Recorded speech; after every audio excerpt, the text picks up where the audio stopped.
It's time to talk sports. It's Hacksaw's Headlines, a panorama of the world of sports, stories, comments, and opinions.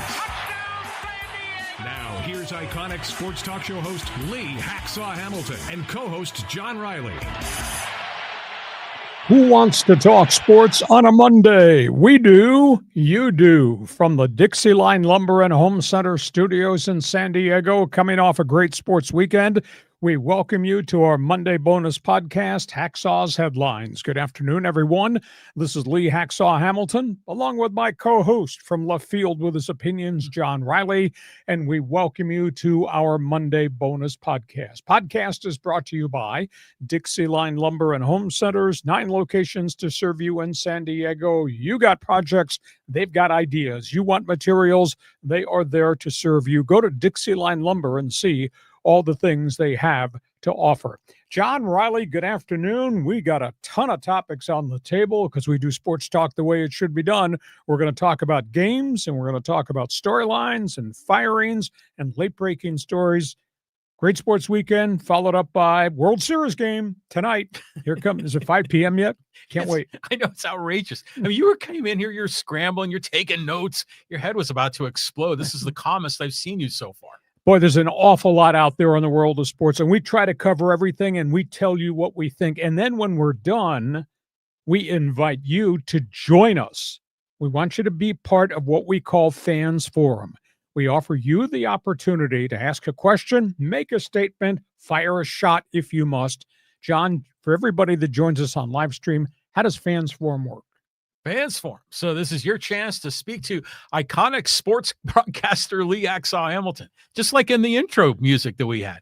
I love that. So anyways, if you have a question or comment for this guy, for Lee Hacksaw Hamilton, drop your take in the live chat on YouTube, X, or Facebook, and we'll get you involved in Fans Forum. And if you got a critique for the guy with his opinions from left field, make sure he knows what you think. Fans Forum chat box is now open for business, anything and everything. Couple of other notes. I write about sports every day of the week. It's on my website, leehacksawhamilton.com. It is all written. It's their first thing every morning. Want you to take a look at it. We think you'll be very impressed. Who wants to join my insiders group? I want you to get on our private email. We send out 2 emails a day to people on the insiders group, and it's absolutely free. On the website, there's an orange box. Fill it out. Put your email address in there, become part of Hacksaw's Insiders Group. Share, tell everybody what we do Mondays and Thursdays at 1:30. Subscribe. When you subscribe on the YouTube channel, you will get the alerts, ding, ding, ding, ding, every time we put new videos up, and we do 7 to 10 videos a week in addition to the podcast. So make sure you subscribe. You can really help us grow this thing. Follow, give us a thumbs up. Give us a 5-star rating. It helps us a great deal. You're on social media. I know you're on social media. I want you part of my Twitter all-star team on X.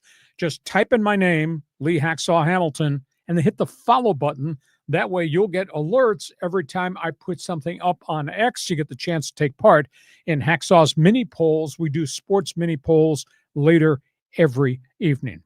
I got the whole waterfront covered. You too.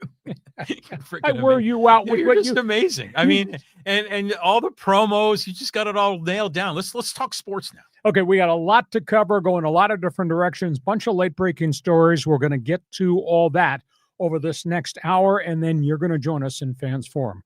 John, Game 3, World Series, bingo. Coming back to Hollywood, L.A., misery to masterpiece. I'll tell you what, that first World Series game, Toronto, when Blake Snell got lit, that was misery. Bullpen got torched, that was misery. Immediately, everybody emotionally fell apart. Oh, the Dodgers in big trouble, that was misery.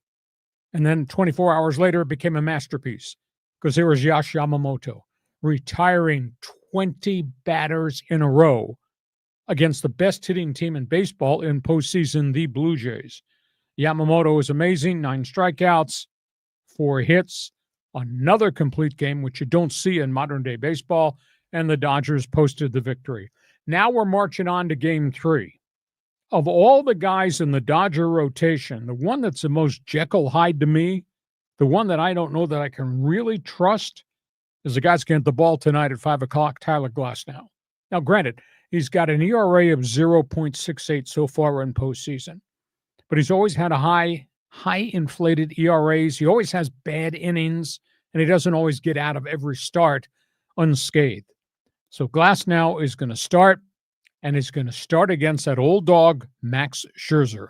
I'll tell you, you talk about a guy pitching on guile, because I just don't think he's got the stuff that he used to have, but he's still out there bringing it, and he's pitched some big games for the Blue Jays in postseason play.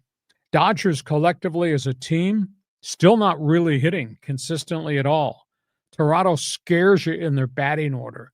I mean, what they did to Snell, what they did to the Dodger bullpen in Game 1 was pretty impressive. Now, they got choked off in Game 2 by Yamamoto, but boy, they don't get cheated on their swings. They swing at everything, and they don't strike out a lot, put a lot of balls in play. So it's going to be fascinating to see if Scherzer can hold up, how much gas he's got left in the tank, and how good is Glasnow going to be against a team that's now got a collective batting average of 298 in postseason with the Blue Jays. Going to be fun. Game 3 tonight. Actually, 3 games, 3 nights, Dodger Stadium, because it's a 2-3-2 series. Going to be fascinating. And a sidebar comment. Do you know how much crap I took for wearing that Dodger script hoodie? A ton. Unbelievable. Here on social media, and I wore it when I did grocery shopping, and I got stopped in the aisles by people saying, "Why are you wearing that?" Just absolutely amazing. Conversation point. It is. Okay, John, go ahead. Respond to games 1 and 2 from misery to masterpiece. What do you expect tonight? Yeah, you got a lot of crap on social media. People are coming up. They're like, Hacksaw, what happened? You're like a traitor. What are you doing? Wearing the Dodger uniform. It was funny. Well, anyways, comments on all this. Okay, first of all, the Dodgers are just going to roll through this thing. I mean, half the Blue Jays roster was playing in the minor leagues at various points of the season, and Gossman he's got to be their best pitcher, and he didn't make it through Game 2.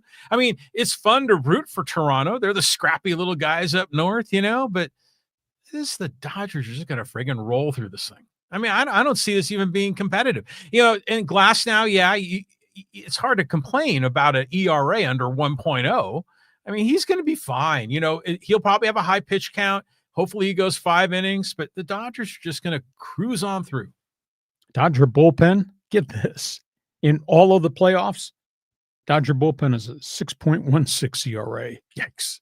Now, they've not called on Sasaki yet against the Blue Jays, but everybody else has gotten banged around. Well, when Yamamoto goes a complete game, and when Snell goes 7 innings, I mean, it's all you need. It's like these big time, gold standard number 1 starters, 1 through 4, and then Sasaki to finish it up. And how about Blue Jay fan? That first game, after they jumped all over Snell and they got to the end of the game, and Ohtani's coming up, and those Blue Jay fans, we don't need you. That was nice. I mean, it was good. I mean, the Blue Jay fan got played. What do they call that? It's almost a little bit like what happened to Brian Flores in the NFL, sort of, kind of, where they kind of go through the dog and pony show when everyone and their brother knew that Ohtani was going to go to the Dodgers because it's the Dodgers. Okay. Got a comment? Game 3, Game 4, Game 5. I mean, this is a Monday, Tuesday, Wednesday, back to back to back, Dodger Stadium. Is this sucker going to be over by the time we join you on Thursday, or will they be going back to Toronto? I just happen to think the Jays have proven they don't get cheated on swings. It's going to be fascinating. Okay, we go from that. Another Dodger story spilling over out of the first couple games because everybody's holding press conferences, including the Dodger executives, John. Yeah, you want to bring up the big board here, Lee? I mean, look at this. Dodgers fume over criticism. Andrew Friedman, Stan Kasten, the 2 lead executives, answered all these tough questions from the media up in Toronto. And they kind of stood up and said, you guys are wrong. Anyhow, these are the hot quotes from the Dodgers executives about who they are and the kind of business they conduct. Major League Baseball confirmed the Dodger payroll with the luxury tax they now owe is $509 million total. Wow. Toronto's is $229 million. So big disparity there. And of course, we had reported, and it's been reported again this week because the national media is at the World Series. The Dodgers have deferred money for 8 different players through 2036. Starts with the Ohtani, but it goes all the way down to Tommy Edman and a few other people. Now, the Dodgers are kind of peeved because the Dodgers said, we've done nothing wrong. And the national media said, you bought a whole pitching staff. Your whole starting rotation was purchased from somewhere else. Yes. Stan Kasten said, and of course, he was executive during the great years that the Atlanta Braves had, the Bobby Cox seasons and all that. You can't buy a championship. He says, but you spend your money and you take your chances because then it becomes a best-of-3 series, a best-of-5, and a best-of-7. And if you got a great roster, you got a legitimate chance to be really good. And then Friedman came back and said, by the way, gentlemen, all you guys writing about all this nationally, the rules don't prohibit what we're doing. It's right there in the collective bargaining agreement. We can structure contracts any way you want. Tony Clark, the head of the union, he held a press conference in Toronto.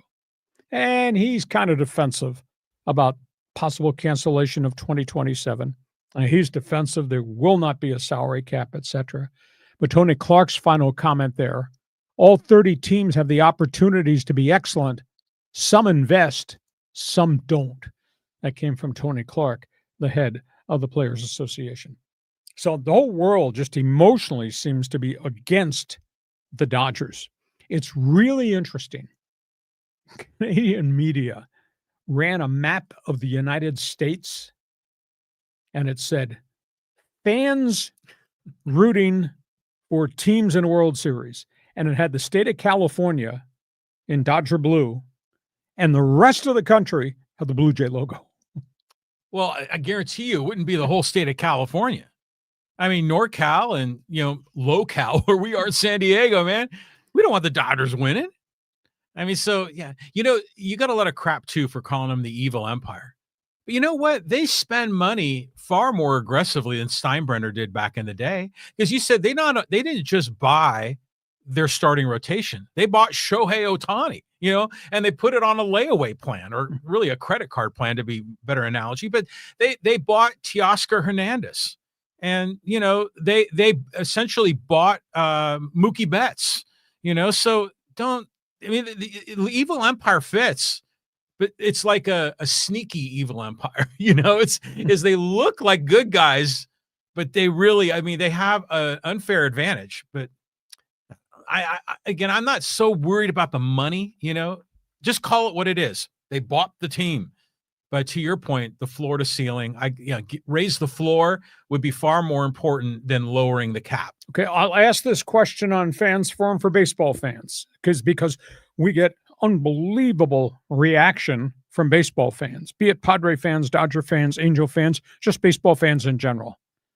Are you offended that the Dodgers are allowed to have this kind of payroll at $509 million total? Are you offended? Is it good for baseball? Or is it great for baseball to have major markets fighting for the World Series? Or are you bothered because it means half the teams can't afford that, can't make those type of mistakes on player investments? Fans Forum chat box is open. Feel free. Jump on board. Are we wrong to refer to the Dodgers as the current evil empire? Fans Forum chat box is open. Fill that box up. Want to hear from baseball fans. Are you offended? It makes me think of like June Cleaver, like clutching her pearls. Like, oh, I'm afraid. Are you offended by what the Dodgers spend? This is just awesome. I love this. I think I drank too much coffee this morning. I think you did. Okay, baseball notebook. We got a couple other tidbits here. Let's get to that. Okay, yeah, let's bring it up. I got the Tigers at the top of the list. Big story. Now, Detroit had a really good season. Detroit's been building towards greatness, didn't get there again. What is Detroit going to do with Tarek Skubal? Because the rumors are everywhere that when the general managers go to the GM meetings next week, the Detroit is going to start taking trade offers for Tarek Skubal. This guy is a stud. This guy is their ace. He's got 1 year left on his contract. The opinion from agents is that Scooble's going to ask for $30 million per year, and Detroit's never paid that. And Detroit does not seem willing to pay that. But what message does it send if you trade Scooble? I mean, he's 13-6 this past year, 2.21 ERA. Nobody has it. 2.21 ERA, 241 strikeouts and 201 innings. So what message does it say if they trade him? Cubs. Rumors everywhere that when the free agent window opens 5 days after the World Series is over, they're going to offer Dylan Cease of the Padres $30 million a year to go back to Chicago. Wow. I mean, that's a phenomenal amount of money. It's double, more than double what he's making now. Cease, by the way, in San Diego, 22-23, 3.98 ERA. His Padre numbers almost match his numbers that while he was with the White Sox. But the Cubs reportedly, they got space, they got money. They want Dylan Cease. Padres, is it time to make a decision? I've gotten so much response to things I've said on this podcast, the columns I've written on my website about Albert Pujols. Pujols' credentials are phenomenal. 22-year major league star, 703 home runs, leadership capabilities through the roof, respect everywhere. Never managed. I don't take managing in the Winter League for 3 weeks as great experience, because MLB is very different from any other experience. Are you hiring him based on credentials? Are you hiring him to win the press conference? Or you're hiring him because he's good friends with Machado and Tatis? And by the way, that's a separate argument.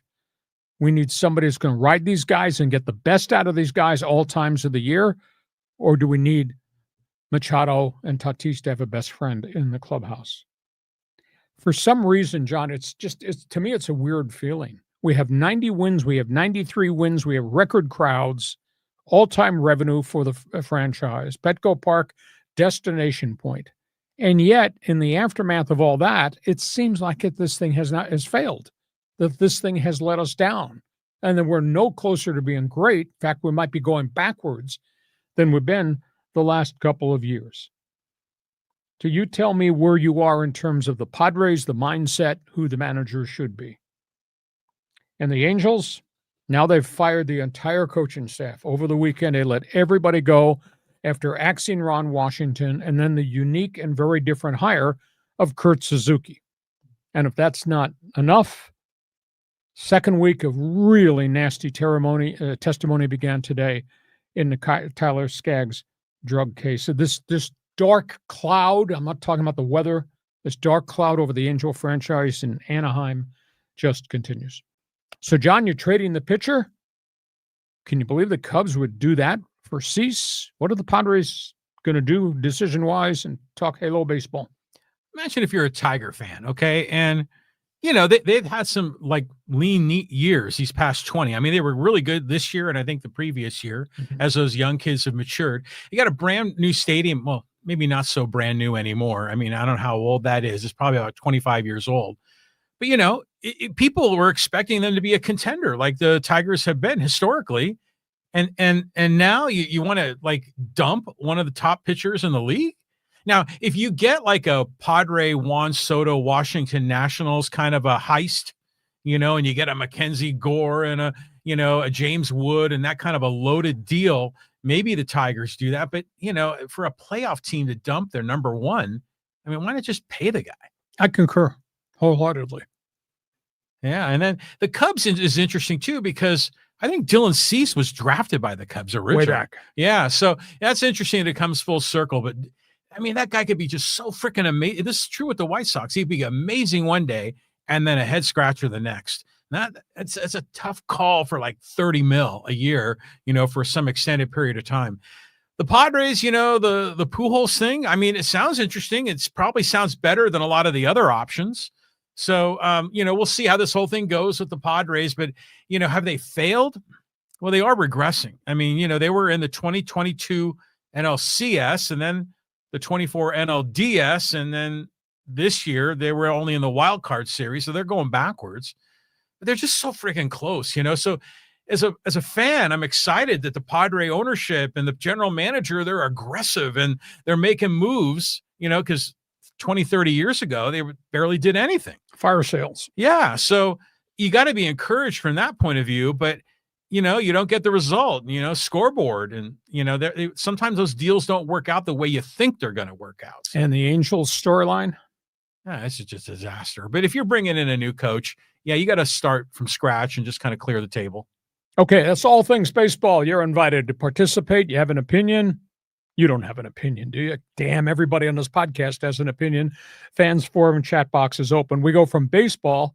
Let's talk NFL football. John, fire away. Fire away NFL football. And I'll tell you what, Lee, this Charger game was a huge win for them. I think it was. I think Justin Herbert saved the Charger season because this thing was really going off track. Now, Minnesota is off track. Vikings are just an absolute mess.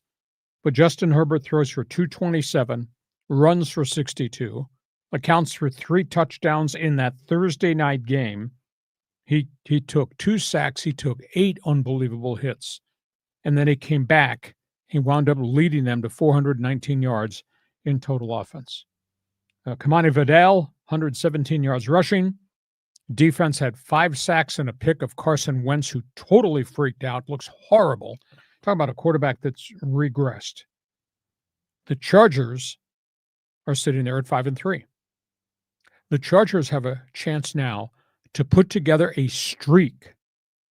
They could be 9-3 within a couple of weeks because they go play Jacksonville, Tennessee, Pittsburgh, and the Raiders in the next 4 weeks.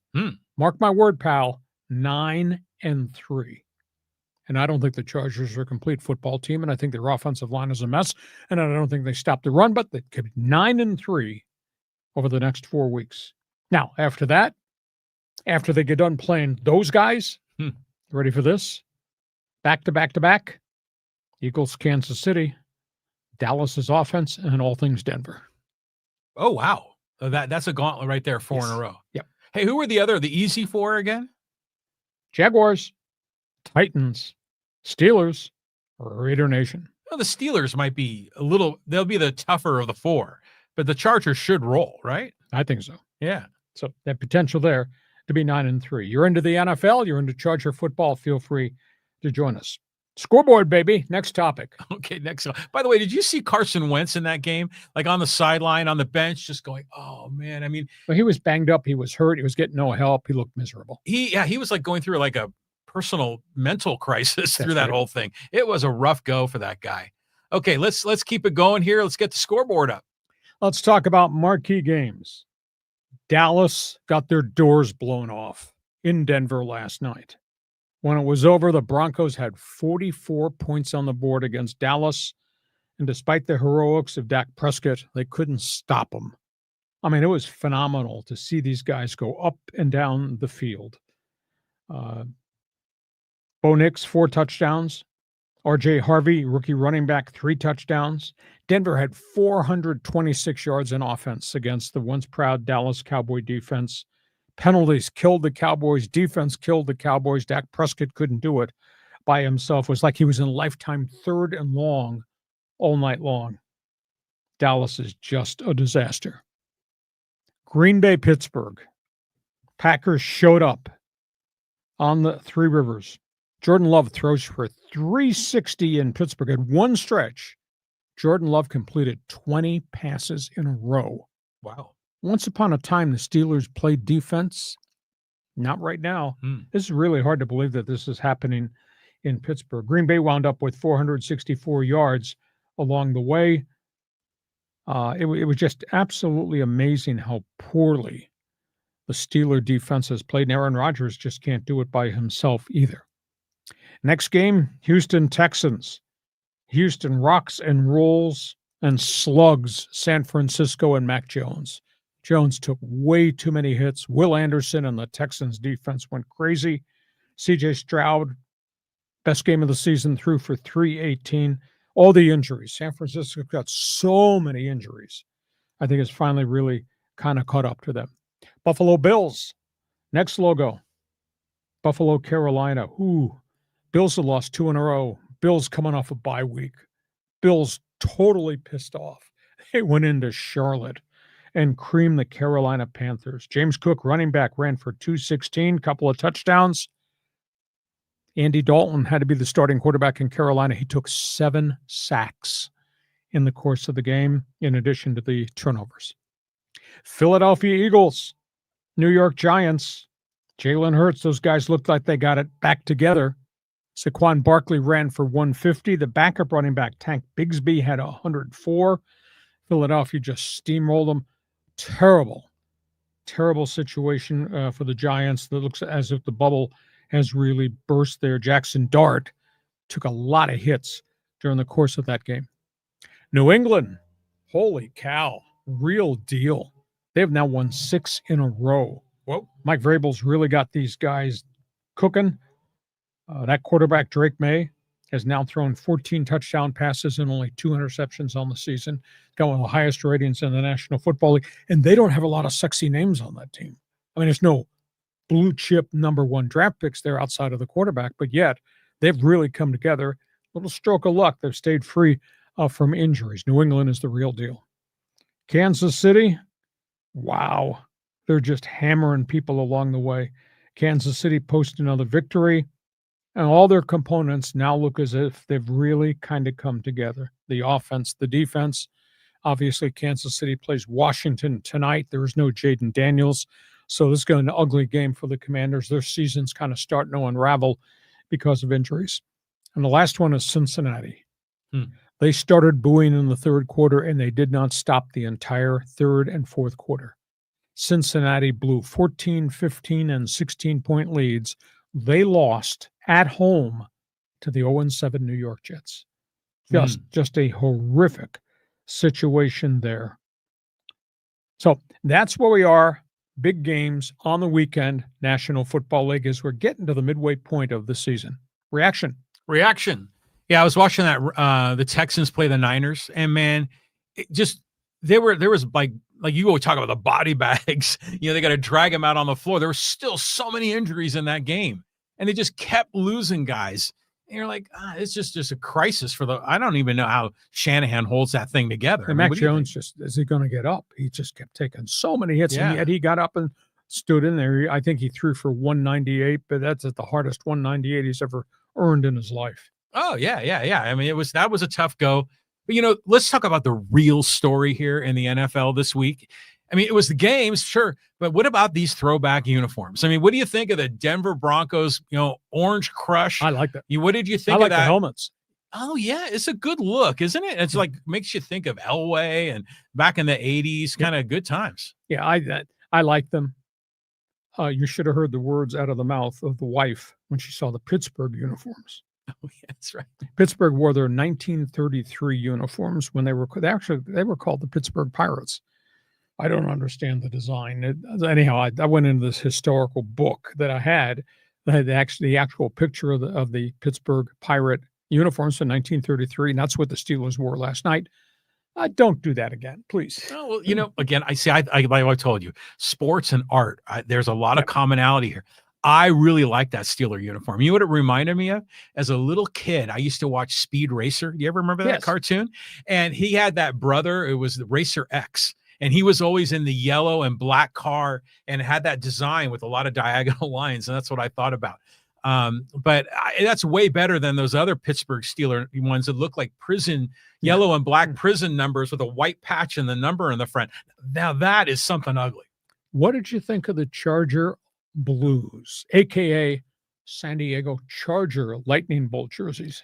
This was an interesting story to this because, first of all, I don't like that uniform. I mean, I like the throwbacks, the powder blue, but isn't it incredible that when what's his name, Spanos bought the team from Klein, he wanted to put his own stamp on it and kind of push the powder blues off to the side and the gold and make it dark blue. Yeah, with lightning bolt. Yes, exactly. They wanted their own thing. Identity. And so then they had the navy blue. And then remember, people would be calling for those throwbacks and they bring them out every once in a while and everyone would go crazy. And then they finally moved to LA and then they go like all in on the throwback. And now the the boring uniform from granted a good era in San Diego Charger history now becomes the throwback, which is bizarre. But in the end, when I saw Herbert with that dark colored uniform, all I could picture was Stan Humphries' big cheeks that we used to see in his helmet. Yeah. End of the day, San Diego Chargers. Just remember. Oh yeah. And they honored Antonio Gates, and they put a brick with his statistics on the Walk of Fame, and they did a big internet thing on social media with pictures of Antonio Gates being honored, and he got his ring at the ceremony on Thursday night. And they made a big thing out of it, to which I responded, please remember, San Diego Chargers. Bitter, Lee? He's still bitter? We're all bitter. We all hate the fact that they left San Diego. It screwed San Diego over. I concur. So we got games to talk about. Feel free. Jump on board. Go deep. Tell us what you think. Go deep. One other set of stories here in the National Football League, John. Yeah, here we go. Illnesses and injuries. Yeah, let's talk about this. The New York Jets. This is a terribly sad story. Great player, just inducted into the Jets Hall of Fame. Nick Mangold, age 41. We talked about him a couple weeks ago. He passed away, age 41. He had a genetic kidney disorder. They had put out a call a couple weeks ago to try to find somebody who had a rare blood type that they could get a donated kidney to save his life. And they couldn't. Time ran out, clock ran out. He was such a warrior and such a leader and a smart guy. And had just been put into the New York Jets Hall of Fame just last season.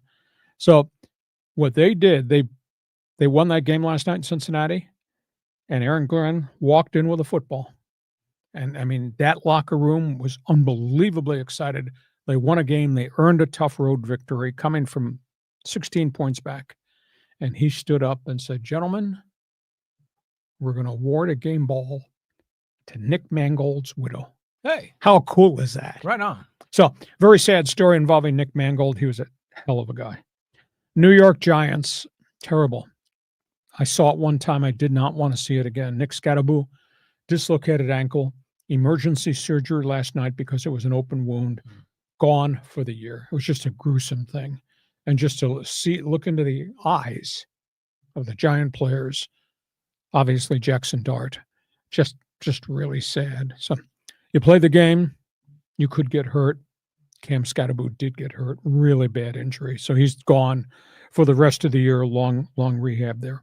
And in Kansas City, the Chiefs just announced that number 1 draft pick, Josh Simmons, the offensive tackle, the former Aztec, kid from San Diego, left the team 3 weeks ago, is still away from the team, but has contacted the team and says he will return in a couple of weeks. He's got a family issue. We're led to believe it's an illness, and we're led to believe it's got something to do with hospice.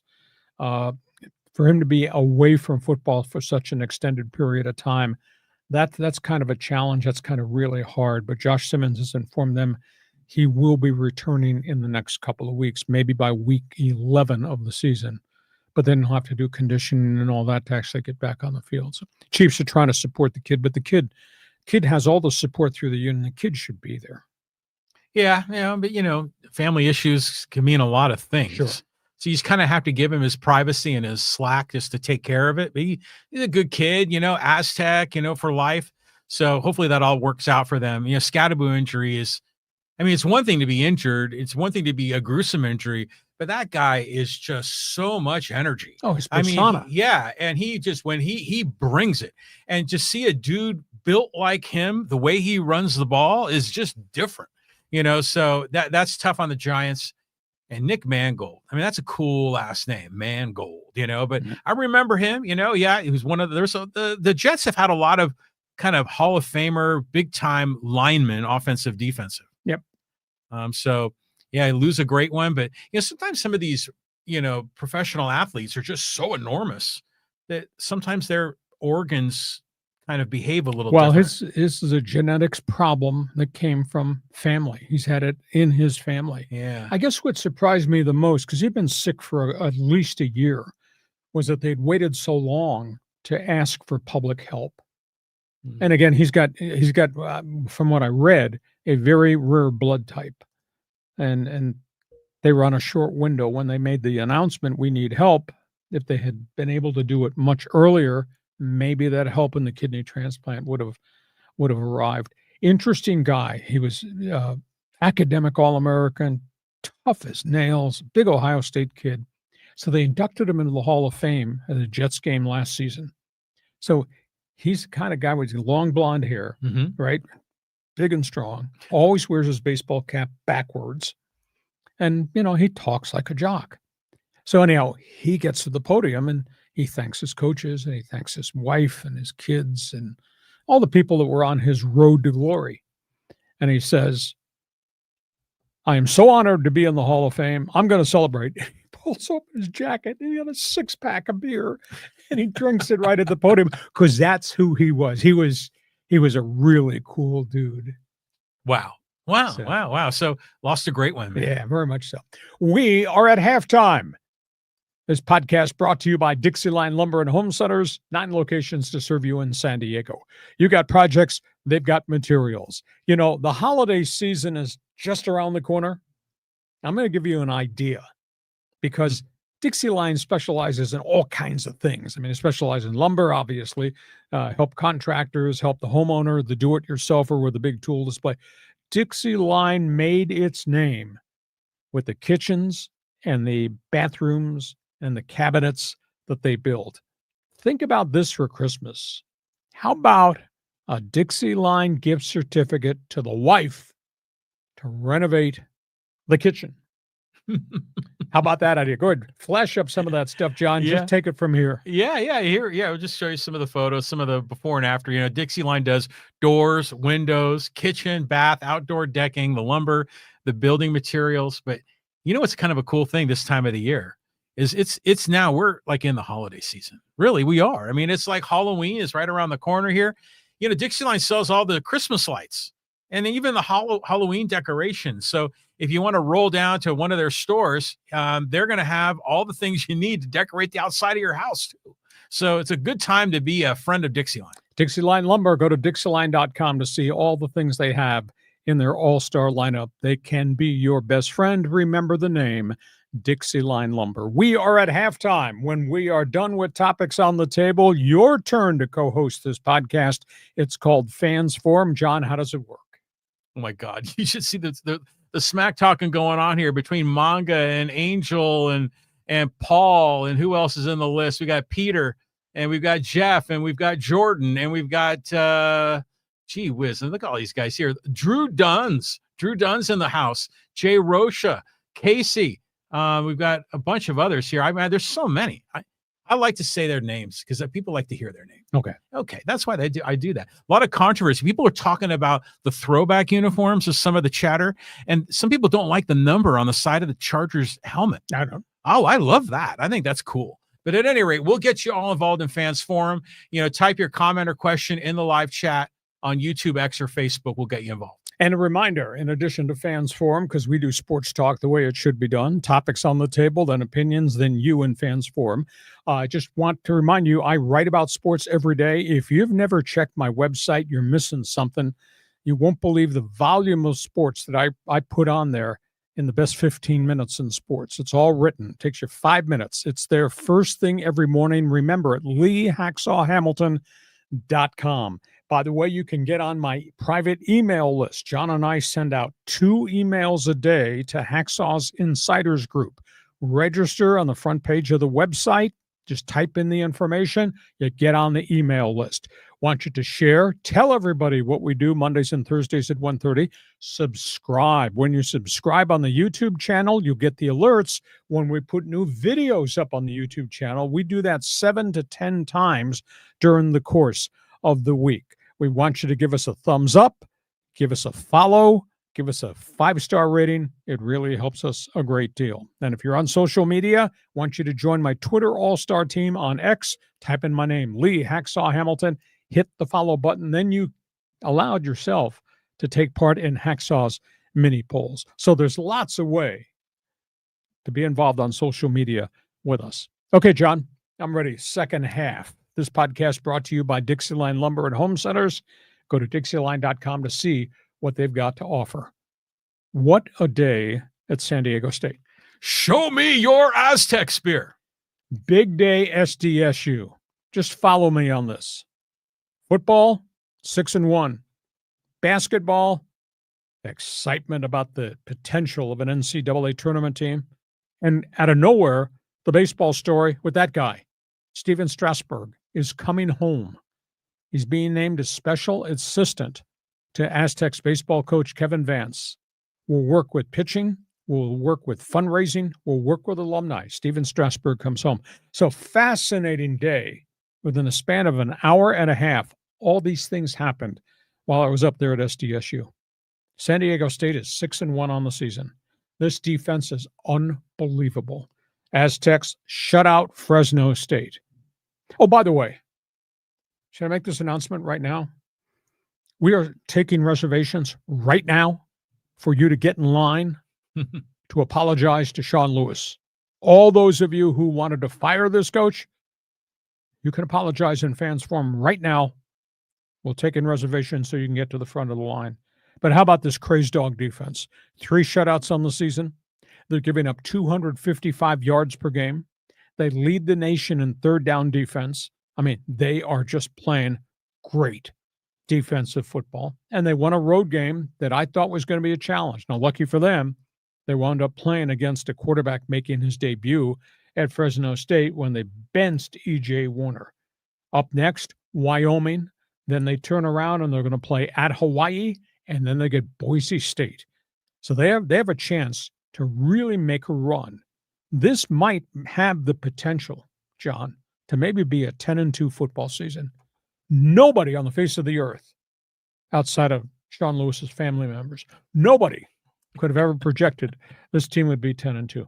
But what a day. Between football, the expectation with basketball, and Steven Strasburg, his career ended because of shoulder surgeries, coming home to work as a special assistant in the baseball program, on a program that has really lingered and floundered badly since Tony Gwynn's passing.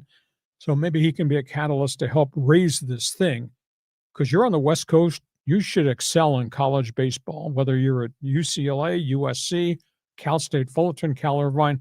Aztecs have been behind the power curve, so Steven Strasburg is coming home. That's kind of cool. All things Aztecs. Those are my headlines. You have an opinion on Montezuma Mesa? Go ahead.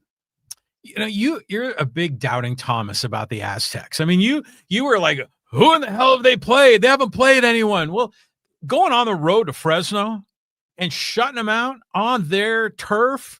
I mean, come on, man. These guys are legit. Well, they're 6-1. We're praising them now. You have to earn it. But when they were 5-1, you were talking crap. I mean, you weren't giving them any benefit of the doubt. You're like, well, let's see. You know, they got to play Hawaii and they got to play Boise and they got to go to Fresno. And, well, they went up at Fresno and they kicked their ass. So, I mean, come on, man. Now you're jumping on the bandwagon? My podcast, I can say anything I want. Yeah, you can. Yeah, it's got your name up there at the top. So I'm happy for Sean Lewis. You know, I saw a picture of, I think John Schaefer took a photo of him. They were in the parking lot at the stadium in Fresno. And there's Sean Lewis with his briefcase or something with just a big smile on his face. And then some other, like, you know, intern, you know, team manager dude carrying the oil can, you know, and it was a good look. And I was really happy for him. So, and then, by the way, I can't wait for basketball season to start. It's going to be a great season. There's so many different storylines. We're going to have fun talking all season Aztec basketball. And yeah, good on Strasburg for coming home. And you're right. West Coast teams, San Diego teams, you need to be competitive. And the Aztecs are sometimes competitive, not nearly enough. And you agree with me? We are taking appointments for everybody to apologize to Sean Lewis. Well, you should be in the front of the line. Well, I never questioned Sean Lewis's hiring. I questioned about the end result of last year. And okay, they won what they won against a really poor first half schedule. Now they're playing the big boys and they just punched one of the big boys in the mouth. Yeah. This crazed dog defense is really special. I mean, if you see the stack rankings of teams, like number of points given up for the year, I mean, it's insane how good that defense is. And we thought when Sean Lewis was going to show up here, we were going to have this super dynamic offense, which it has been better, but the defense has been the surprise. It's like a Rocky Long defense. Yeah. Aztec fast on defense. Just absolutely amazing. Aztec fans, feel free. Jump on board. We go from that. Let's talk about storylines around college football around the country. Around the country, college football. Let's bring up the big board. Start with, the Indiana Hoosiers. Indiana just sledgehammered UCLA. That was terrible. At one point, it was 46-0 in the second quarter. I mean, the Bruins just got mugged. They got mauled. Wound up being 53-6 along the way. Defense had 3 takeaways. Indiana had 475 yards in offense against UCLA. So much for that 3-game winning streak. Texas A&M, they walked into Baton Rouge and they destroyed LSU, 49-25. This quarterback the Aggies have, Marcel Reed, every Saturday puts up really good numbers, run and throw. He wound up with 308 yards at LSU. That's an impossible place to win, and they went in and put 49 on the board. And then last night, Brian Kelly got fired at LSU. Now, this coach was 34-19, ex-Notre Dame coach, ex-Cincinnati coach. But they'd started to lose. Last year and a half, they were really playing poor football. 4 years in a row now, Brian Kelly failed to make the playoffs. And LSU is one of the greatest finance programs in the entire country. And I think it's deeper than just losing to Texas A&M at home. I think he was abrasive. He was arrogant. The way he treated his players, his feuds with the media, I thought it was really uncalled for. Brian Kelly is going to make a lot of money going out the door. Good luck the rest of your life. He really changed. He was not the same dude that he was at Notre Dame, and prior to that when he earned it all at the University of Cincinnati. Alabama, this is absolutely amazing. They have now dragged themselves into the top 5 in the country. Crimson Tide, Tyler Simpson. We talked about him very early in September. I said, boy, has this program really slipped. They didn't have a quarterback. It's a third-string, third-year backup quarterback who's never played. Tyler Simpson's got 20 touchdowns and 1 interception this season for the Crimson Tide. That was pretty impressive as they stomped South Carolina. Boise State, 5 takeaways. Maddox Madsen, big plays, running game over 200 yards. Boise State rips Nevada after ripping UNLV. Boise starting to put it back together. Really tough times at Colorado. It got worse and worse as the day wore on. Colorado lost to Utah 53-7. It was 46-0 at halftime. Deion Sanders looked absolutely lost. His defense gave up 587 yards, 7 sacks, 13 tackles for losses. It's not the same program. CU is 3-5. And for the first time in Boulder, they booed Deion Sanders. Not good. Bill and the Babe, they are now 2-5. North Carolina, they got beat by Virginia. You know, this quarterback, this left-handed quarterback they got from South Alabama, his name is Gio Lopez. This is supposed to be top quarterback on the portal. He is a turnover machine. Turned it over 3 more times on Saturday in losing to Virginia. And by the way, Jordan Hudson. Hot pants. Hot pants with a hoodie. Yeah. She got booed. She was walking off the field by herself before the end of the game. She got booed by the Virginia fan. Don't take her to Philadelphia. Yeah. So that's bad. North Carolina is now 2-5. And we always talk about small college teams and accomplishments. Let me throw this one out to you. First start as a freshman quarterback at North Texas State. His name is Drew Mestmaker. First start, 608 yards passing, 4 touchdowns for North Texas State. How impressive is that? Did you say his name was Messmaker? Mestmaker. Well, he doesn't make a mess. No, he was 608. We hardly see 500-yard passing days in college football. This dude threw for 608. Wow. One other note, really tough note. Virginia Military Institute, VMI, plays in a Southern Conference. They went in and played Mercer, University of Georgia, which is a 1AA power. VMI gave up 834 yards in a game. I've never seen a number like that in college football, ever. So, landslide. So there we are. You want to talk about Indiana? You want to talk about Brian Kelly? Talk about Boise State? They'll be here in a couple weeks to play the Aztecs. Go ahead, John.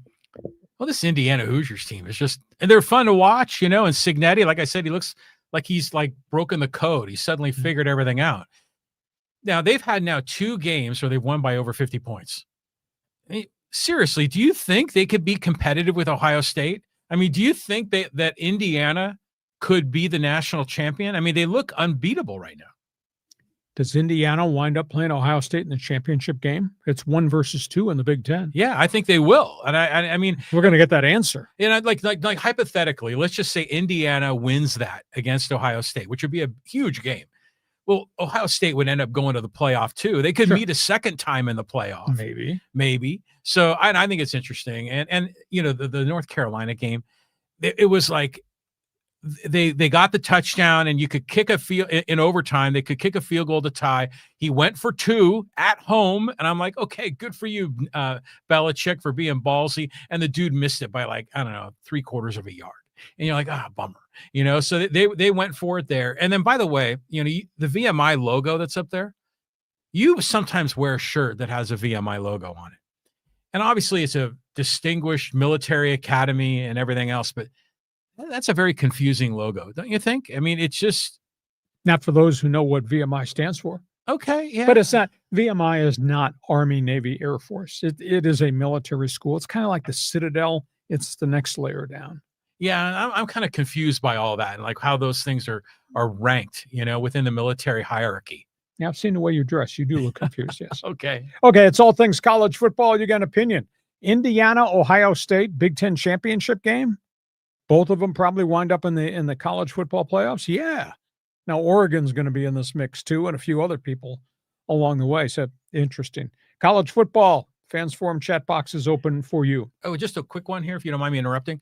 Just to the fans out there was this thing that happened. I saw it on my screen that we lost our connection to Facebook. Because we live stream on Facebook, Twitter, and YouTube. And there was some question. I mean, even John was saying that the stream on YouTube was interrupted too. So if you have any feedback on it, please drop it in the live stream. I'd like to know what's going on. Okay. Let's talk hoops. Hoops. Okay. I mean, we've got, the NBA betting scandal. I mean, this has gotten really ugly. Yeah.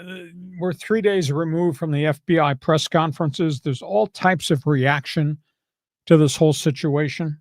Chauncey Billups and his agent have just gone public and saying, what the FBI said is not correct. I am innocent of any wrongdoing.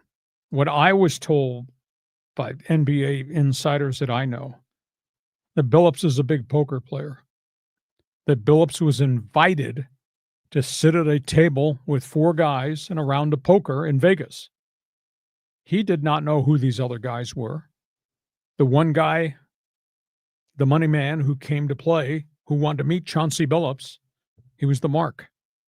He lost $1.8 million in a rigged poker game. I was told Billups didn't know who the other 2 guys were at the table. The other 2 guys at the table who were also playing, they were part of the underworld. They were insiders. So Billups might be an innocent victim of a high-stakes poker game that he walked into, had no knowledge of. Now, there's insinuations around the NBA that there are now other named players who've been invited to take part in high-stakes poker games that might have been influenced by the mafia too. And I'm not going to say the names that were told to me yet till it comes out in public. But if Billups was an innocent bystander who just was invited to play poker, people wanted to meet him, maybe these 3 or 4 other NBA guys whose names were mentioned to me might have been innocent victims too. Big issue. In terms of the other guys, those guys have money problems. Those guys have a history of running with posse. Those guys' posse had problems with loan sharks. It was absolutely stupid for Terry Rozier, making $20 million a year, to put his whole life's career and earnings in jeopardy to make a couple $100,000 with his posse to pay off a loan shark. And Damon Jones has a history of gambling addictions, bankruptcy twice, no money whatsoever, and feeding inside information about the Lakers while he was an assistant coach on that coaching staff. So we have not heard the end of this. My gut feel this is the tip of the iceberg. I think there's more to it, but I bet there's more Billups guys out there that were victims of this. Does that make any sense? Yeah, it does. I mean, because I always thought Billups was like a stand-up dude, so the fact that he got involved in this, That's, I mean, it shook me more that it was Billups involved than it was a gambling thing, you know? I mean, because we seem to have like some gambling thing come up in sports almost every week. Yep. But the fact that it was Billups really surprised me. Now, okay, you said you don't want to throw out any names, but I'm going to throw out a name because I saw it mentioned on social media. I don't know if it's true. Was Antonio Gates involved in something like this? Have you seen anything about that? I saw that one, but I was told there's other NBA players are invited to high stakes poker games. People want to meet you. You know, I can see how if you're a pro athlete and you're retired and you're kind of out of the limelight, and then suddenly some high rollers come over like, yeah, come on down, we'll have you play poker. They'll love to see you. And then you legit got fans coming. They probably feel good about that. So, you know, with the Billups thing, you wonder, okay, A, was he directly knowledgeable and involved in the fact of the scam? Or then B, did he even know that these other dudes were mafia? No. So I don't know. Connect the dots on that one. That's what I was told. You got an opinion? Feel free. Tip of the iceberg? I think so. I think it's everywhere. We go from basketball. Quick note, NHL notebook hockey. Yeah, Montreal Habs, hot and hurt. They are the surprise team in the National Hockey League right out of the gate. I mean, they're 7-3 with a bunch of young kids, including a couple from Russia who are really playing well. But now they've lost one of their veterans, Patrick Laine, one of their special teams guy, has gone down with a severe core injury, major emergency surgery over the weekend. He's going to be gone 4 months. By the way, Montreal's players are in hot water with the NHL. They lost a tough game in Edmonton on the weekend, and the Oilers were given the benefit of what many people think were terribly blown officials' calls that led to power play goals. The Oilers, I think, wound up winning 7-6. So, post-game press conference, one of the rookies of Montreal said, "Congratulations. When you announced the post-game first star of the game, should have given it to the referees." He's going to get fined. Oh, big time. They're going to get fined. Montreal's, they're off to a really fast start in the NHL, but losing Patrick Laine, that's a big setback. Okay, let's go from that. Hot headlines. The high-speed sports wire start. San Diego FC, man, they looked good last night. Jumped out to an early 2-0 lead, gave up a goal, wound up winning 2-1. Portland wound up playing shorthanded for the final 32 minutes. They took a red card at the 62-minute mark. Portland had goal-scoring opportunities at the back end. So San Diego leads the best-of-3 series. Thank you, Anders Dreyer, 20th goal of the season. They lead the series 1-0. It is best-of-3, but now they got to go to Portland this coming week. And Portland finally is healthy. Portland could have won that game last night at Snapdragon Stadium. So that second playoff game is going to be really hard up there in the Pacific Northwest. Chucky Lozano totally apologizes for a locker room incident 2 weeks ago. Did not let him play. Did not suit up. Now he's practicing with the team. I would assume Lozano is going to be back in the lineup for game 2 of this playoff series when they go to Portland in the middle of the week. Here's the big issue. He's paid a ton of money. Paid over $7 million. He's only scored 9 goals this season. So he needs to be a better player on the pitch to match what Dreyer is doing. But they're really good. I mean, I think they're going to go deep in the playoffs. But game 2 in Portland, I think, is going to be a big challenge. NASCAR, we've talked about the lawsuits, the charters, the antitrust lawsuit that Michael Jordan and his 23X team and Front Row Racing, another team, have filed against the France family over the charters. Well, the judge asked him to go back to mediation last week. They met 2 days in a row, and the lawyers insulted each other, at which point Jordan got up and said, "We will see you back in court." So back in court they went Friday. And get this, as the judge asked the lawyers how come the mediation did not work, Michael Jordan's lawyers of the opinion that these guys are nothing more than bullies and they're violating the antitrust law and they have no idea that they should settle this. The lawyer representing NASCAR stood up, looked at the judge, and said, "We have a system that works. There's 11 other NASCAR teams that have signed charter agreements, the revenue share, etc. It works. Mr. Jordan, front row racing, if you don't like the rules we have, go race in IndyCar, go race in Formula One." And Jordan lost his mind at the table. So it is really, really ugly. I don't know what the outcome of this is going to be. Final one, Formula One.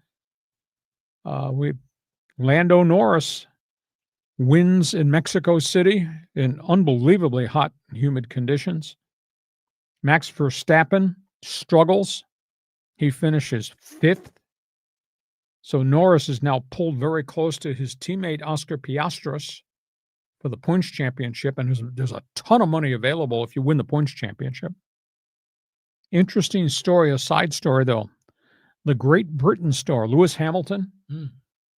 So he holds a press conference out in Mexico City, and they're asking him about this 3-way race for the points championship in F1 between Verstappen, the legendary guy who's won it in the past. Piastri has come out of nowhere from South America, become a superstar. And obviously his teammate Lando Norris has been very controversial. Lewis Hamilton says, "I hope it's not Verstappen. Verstappen is nothing more than cutthroat. His style of racing needs to be examined by F1. Lewis Hamilton just laid out Max Verstappen. So anyhow, if you're into soccer, you're into auto racing, we do cover those topics on the table. Feel free, jump on board and respond. John, your comments about all things SDFC.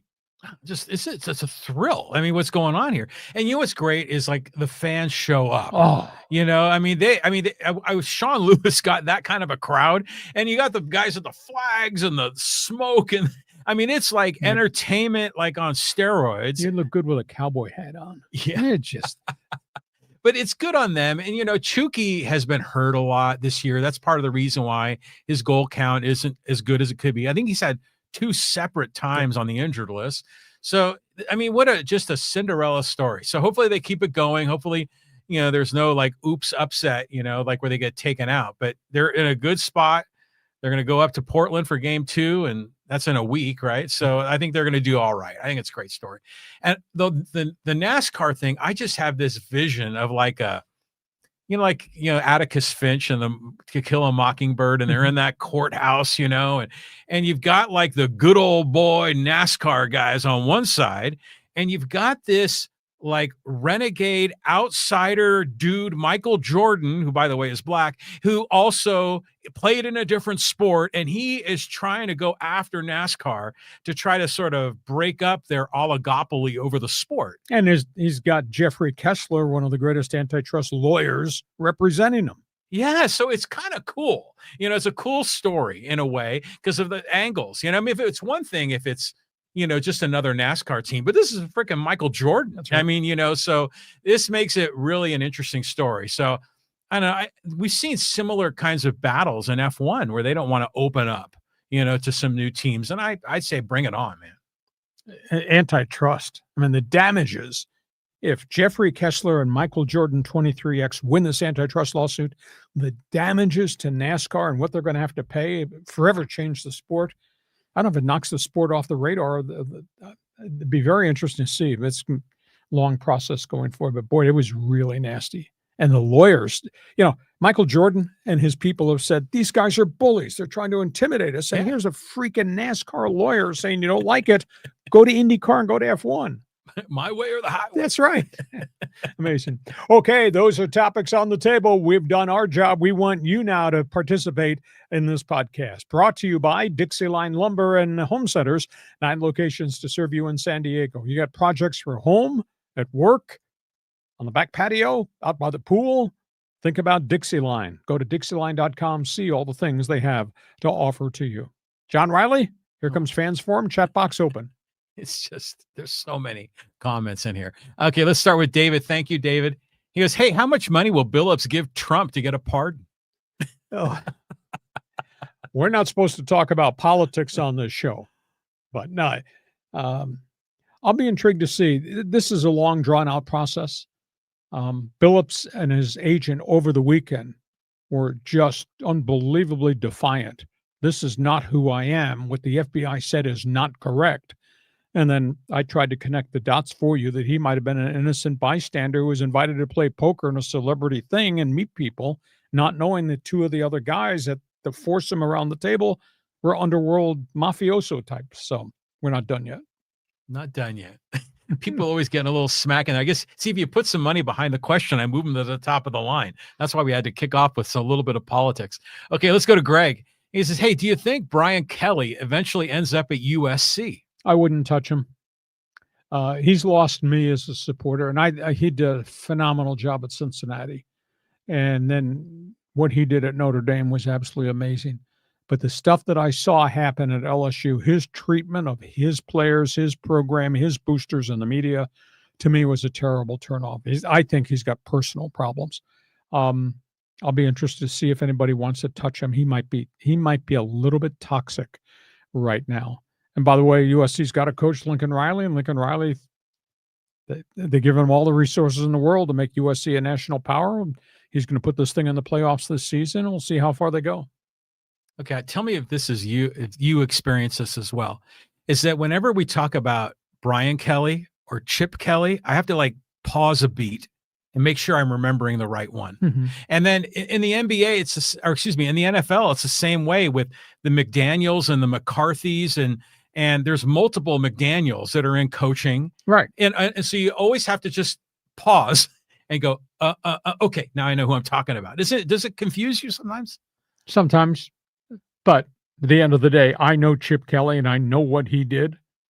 Mm-hmm. And at one point, he was upper echelon on my wish list of really great coaches, and he has just muddied the waters something.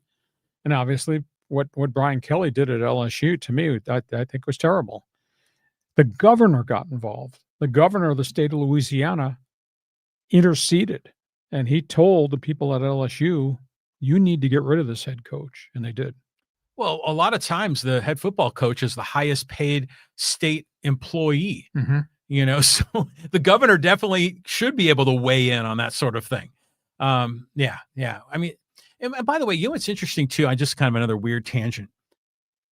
We never, ever refer to LSU as Louisiana State, do we? No, back in the day they were. Way back. I grew up. They had a Heisman Trophy winner. It might have been the first great player that ever played there. His name was Billy Cannon. And they referred to it as Louisiana State University, but the marketing and all that made it LSU. Yeah, because other schools that we refer to by their letters, like USC, we still call them Southern California. We still call them other names, but not LSU. Yeah. Okay, let's keep moving here, and let's go to Callan.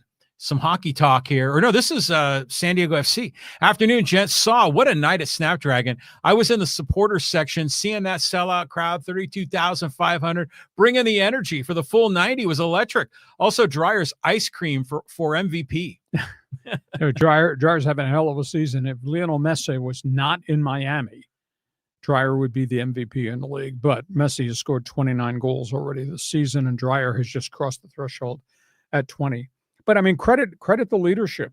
What the general manager has done to sight and scope and sign guys. I mean, they went to Denmark, and that's where they found Dreyer. I mean, why Dreyer's not playing in the English Premier League is just absolutely amazing, because he's so gifted and he's so fast and he's got such a wide variety of shots. What a perfect player. And the crowds, you said 90 minutes? Dude, they were there at 1 o'clock. They were partying at 1 for a 6:30 game. I mean, it was just electric. And the flags and the samba music and the sombreros and the cowboy hats. I mean, and they know how to package it. I mean, it's a festival more than anything else. Oh yeah. That's what makes it fun. I mean, it's a cultural experience. Mm-hmm. And so, I was scrolling through X, and people are saying, see, San Diego FC is like the biggest sport in San Diego, because we know there's always been this pent up soccer fandom here. And now there's finally a team. Mm-hmm. But it's another thing is I remember seeing all of the professional leagues, with the Premier League at the top, they were all kind of stack ranked. And they had, MLS, I think it was number 8 or something like that, because there's all the La Ligas, and there's the A and the B and in Spain and in Italy and everything else. So with Anders Dreyer, I wonder where did he come from? I mean, was he playing at a higher level than MLS? He's playing in the Danish league. So, yeah, I wonder how that Danish league is in that stack ranking. I'm just curious. This guy's a player. Oh, he is. Oh, he's a hell of a player. And tall and rangy and can run. He's got a rocket shot. He scored on a header, which was amazing. He was the long ways out. And he's an assist man too. Yeah. So he just gets the touches. I mean, when the ball gets to him and with Chucky, it's like different, something different's going to happen. And they push the tempo. I mean, they're pressure.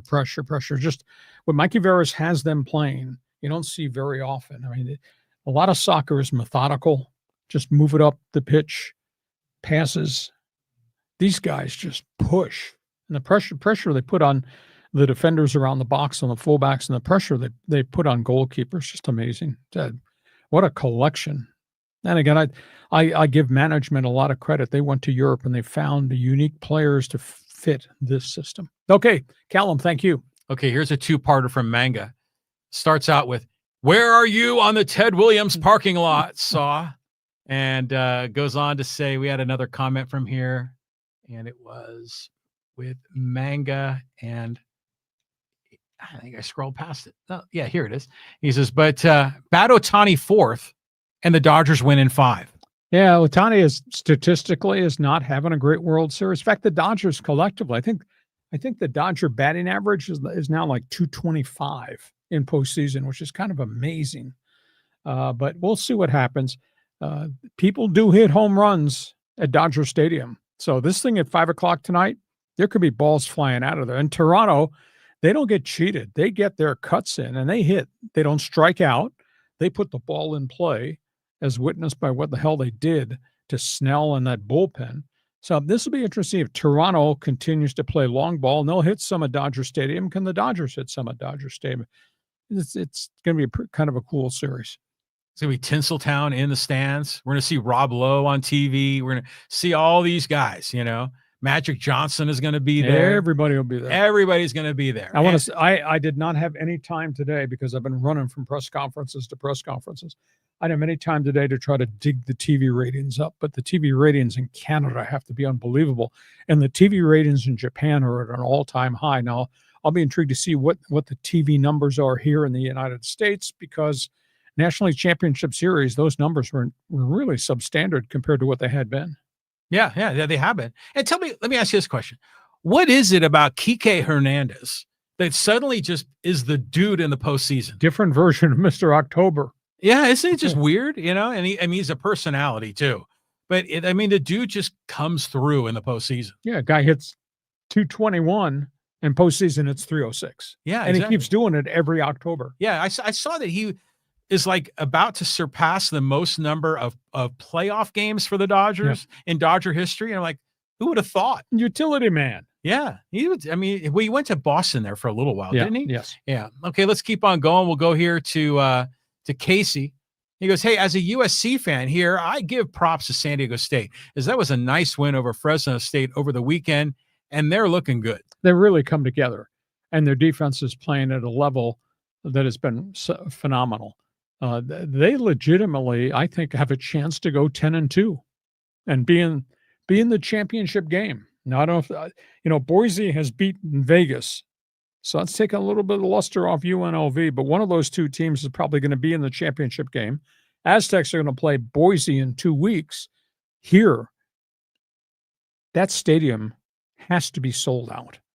If San Diego State can win that, they could wind up being 10-2, even 11-1, with nobody outside of Sean Lewis's dog could have ever imagined that.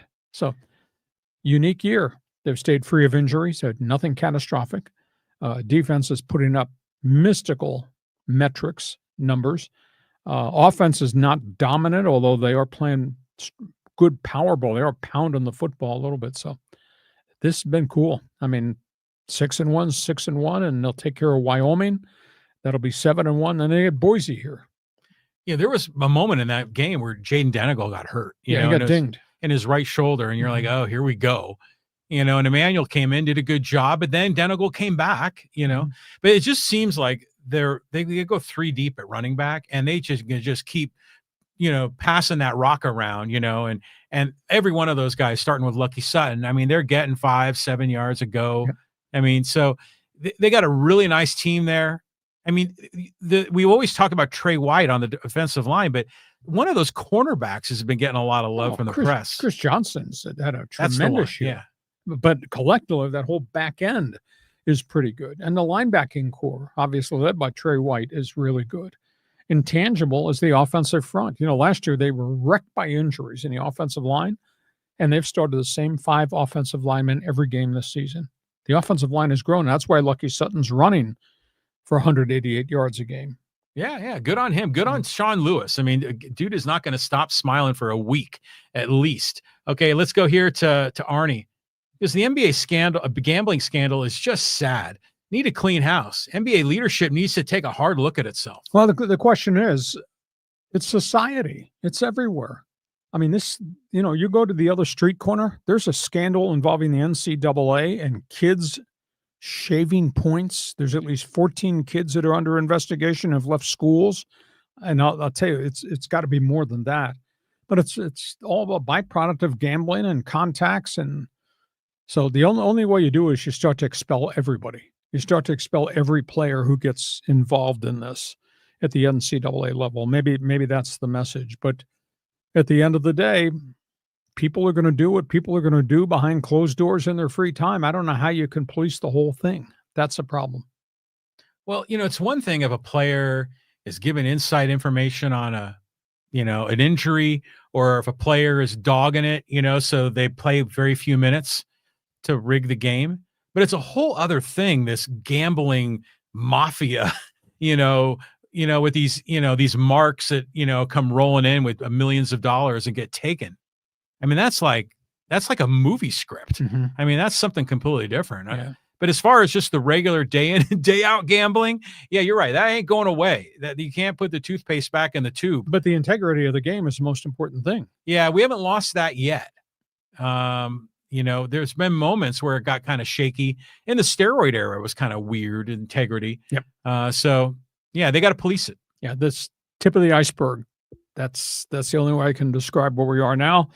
Wouldn't surprise me to see more and more and more come out. The only way to solve it is a death penalty for players or management people that are involved. That's the only way to end this. Okay, yeah. Thank you. Mm-hmm. And here's a shout out from XX Revolution. This person's on our live stream every single time. Bonjour du Canada. It's my birthday today. All right. Tip a cold one for us. Okay. Labatt's or Molson's? Molson's. Okay, let's go here to Carlos. Hey, go Pack, go. Second half of the Steelers game, that Green Bay defensive pass rush was relentless. And Pittsburgh is not what Pittsburgh was. They spent all this money on their secondary, and those guys can't cover. I mean, I'm so stunned at how bad Jalen Ramsey is. Maybe he's at age 31.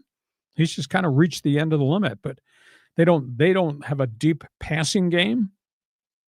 I use the word pedestrian, but that's what Pittsburgh's offense is right now. And they have now had back-to-back games. They gave up 420 to Cincinnati. He gave up 464 last night. Pittsburgh looks to be a shell of itself right now. So they're not happy in the Steel City with Tomlin. They're not happy with anything with Pittsburgh Steeler football.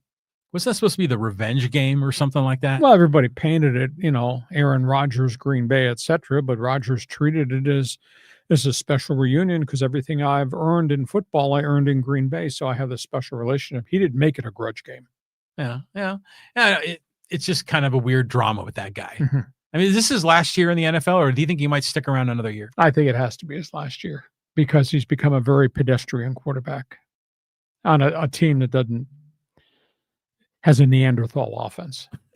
Pedestrian Neanderthal. Okay, here, let's go, Jeff. Talking Dodger baseball. He says, hey, talk about the big money. Hey, it's great for baseball. Not our fault if they want to spend money on players. Well, I don't have a problem with luxury tax. And all that money is being pumped into the pool that goes out to be revenue share. I have a problem with half the owners are taking it and are not spending it on talent on their roster. So for every Dodger, there's a Minnesota. For every Yankee or Met and their expenditures, there's a Miami, Tampa Bay, and baseball allows that, and the union allows it. We don't need a salary cap. Luxury tax kind of works as a salary cap, but there's so much money being made. Don't shut this sport down. This sport right now has all-time records in attendance, revenue, and TV rating.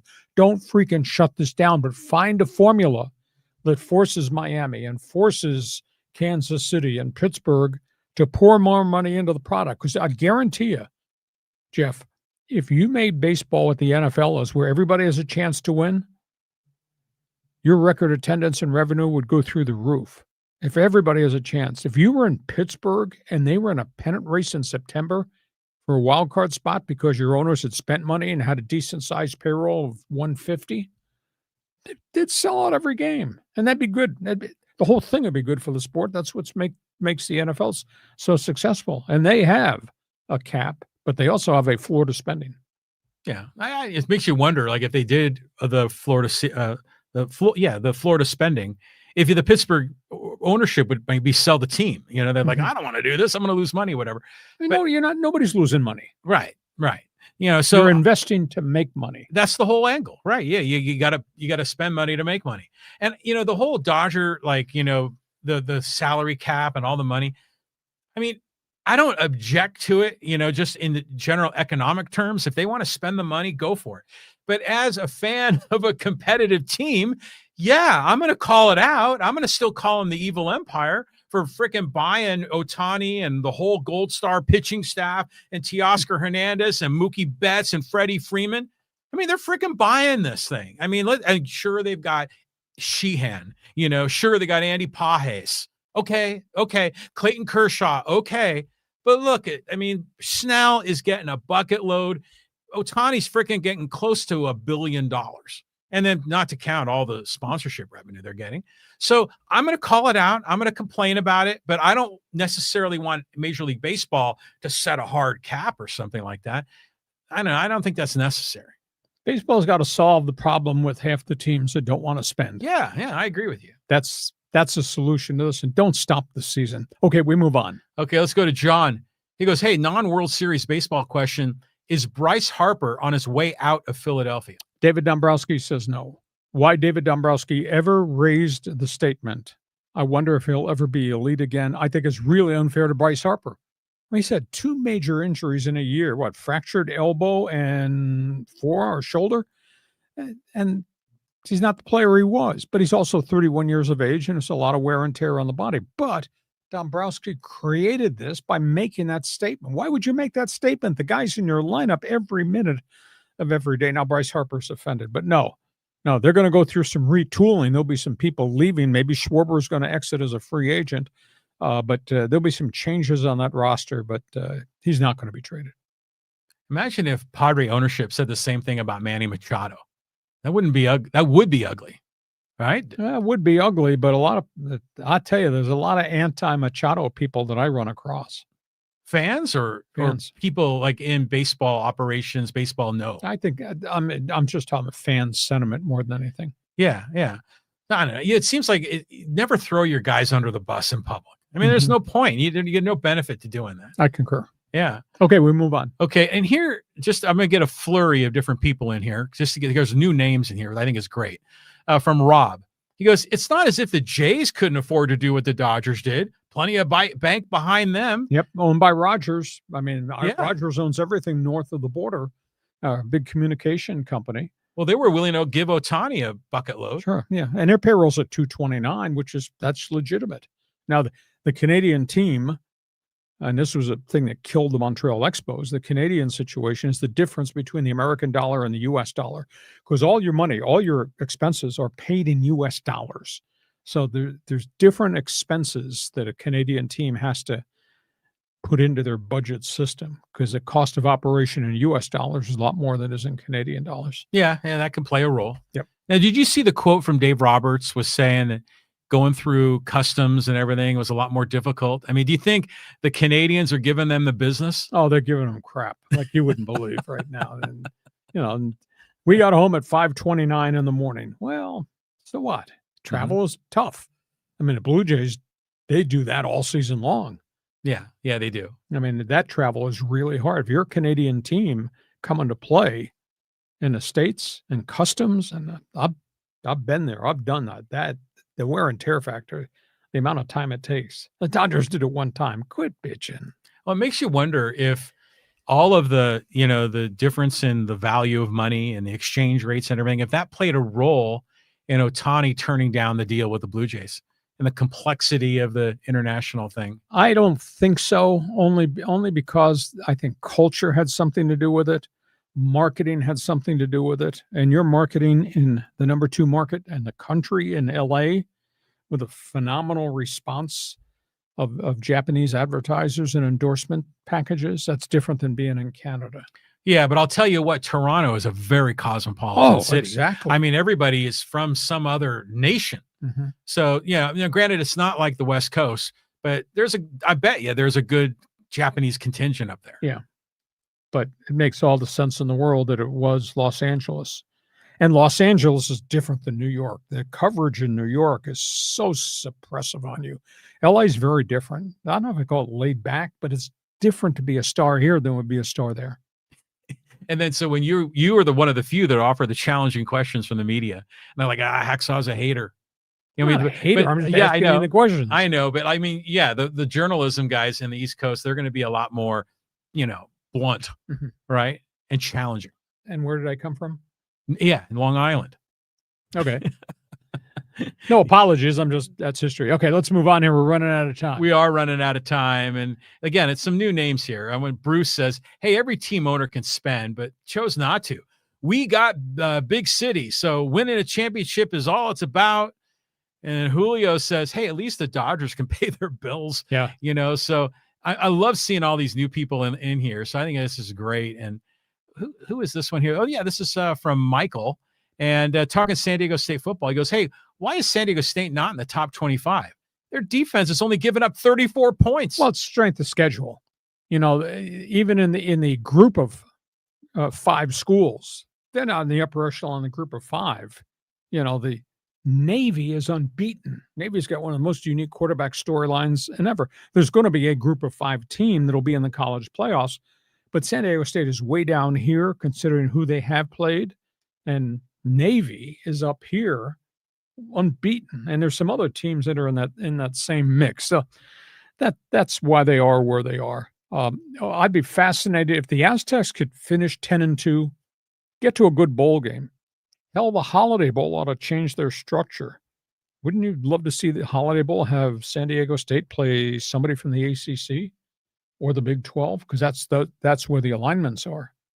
I like the Holiday Bowl to be a quarterfinal in a 16-team bracket.